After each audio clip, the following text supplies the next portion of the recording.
পুরুষের টেস্টোস্টেরন বৃদ্ধিকারী সুন্নতি খাবার খেজুর। ইয়েস মাই ডিয়ার্স, আপনারা সকলে অবগত আছেন আমার এই চ্যানেলটি একটি হেলথ টিপস জাতীয় চ্যানেল। এই চ্যানেলে আমি আপনাদেরকে সবসময় ন্যাচারাল ফুডস এবং কিভাবে আপনারা ন্যাচারাল ভাবে মেডিসিন ছাড়া সুস্থ থাকতে পারেন সেই বিষয়ে আলোচনা করে থাকি। ইনশাআল্লাহ আজকের এই ভিডিওতে খেজুরের গুণাগুণ সম্পর্কে আলোচনা করব। সে পর্যন্ত সকলেই আমার সাথেই থাকুন। খেজুরে থাকা আয়রন, প্রোটিন, ক্যালসিয়াম মানবদেহের রোগ প্রতিরোধ ক্ষমতা বৃদ্ধি করে।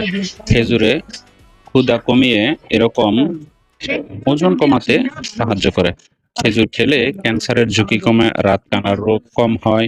খেজুরে থাকা আয়রন হৃৎপিণ্ডের কার্যক্ষমতা বাড়ায়।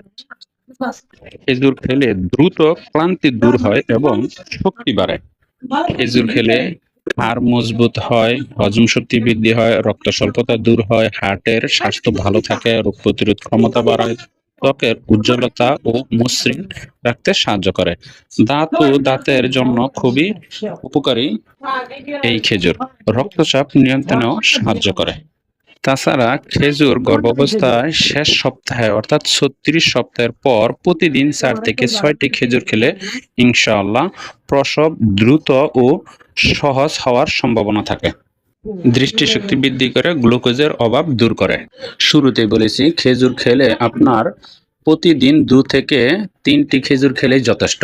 এজন্য পুরুষের টেস্টোস্টেরন বৃদ্ধি পাবে। হ্যাঁ মাই ডিয়ার্স, আপনারা যদি খেজুর খাওয়ার সঠিক নিয়ম জানতে চান তাহলে রিকোয়েস্ট করব প্লিজ আমার এই চ্যানেল থেকে ঘুরে আসুন এবং এরকম আরও হেলথ টিপস জাতীয় ইনফরমেশন পেতে যারা সাবস্ক্রাইব করেছেন তাদেরকে মেনি মেনি থ্যাঙ্কস এবং যারা সাবস্ক্রাইব করেননি প্লিজ সাবস্ক্রাইব। ধন্যবাদ।